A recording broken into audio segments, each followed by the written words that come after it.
There's an old saying about the town of Edgefield, South Carolina. It goes something like this: the crust of the earth is thinnest between hell and the surface here in Edgefield. Now today, looking at this beautiful little southern town, it's hard to understand why someone would say that. There must be a reason, and I think I know the answer. In the mid-1700s, a child named Rebecca Kennedy, or Becky as she was known, was born in Edgefield, South Carolina.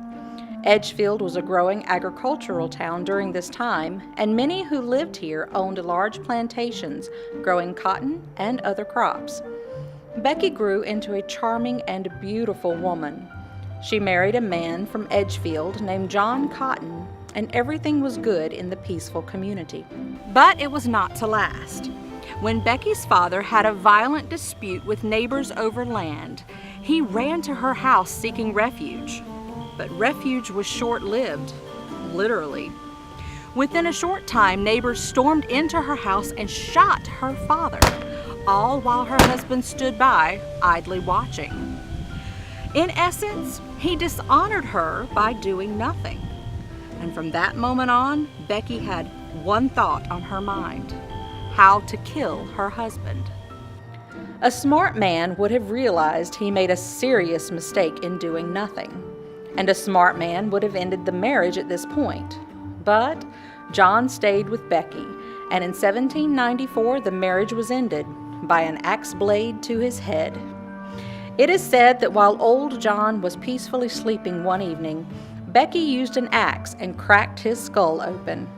The blow probably killed him on impact, and Becky, along with her brother, hid the corpse in a nearby potato storage room. Now, of course, Becky fled town, but she was eventually captured. Now, most open and shut cases would have ended right there. Becky would have been given a trial, and she most likely would have been found guilty. She probably would have been hung, and the case would have ended there. But Becky used her beauty and bewitching evil charm to fog the facts in her case. The all-male jury saw a beautiful woman instead of the beast that was hidden beneath her fair skin. She was acquitted of all charges and even married one of the jurors.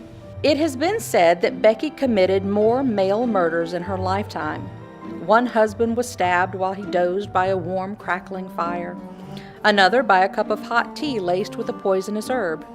And, as legends go, she dragged her victims to a nearby creek, wrapped them in a brick shroud, and sank their lifeless bodies into the depths of the cold spring water. Yes, Becky had turned into a black widow. But you've heard of karma, haven't you? Well, on May 5th of 1807, it finally caught up with Becky Cotton. You see, her brother Stephen knew all along the evil that lived inside his sister. He had been keeping her dark side hidden since she murdered her first husband, John Cotton. When he saw her swooning over a young man in downtown Edgefield, he must have finally snapped. In his anger, he smashed a rock against Becky's head.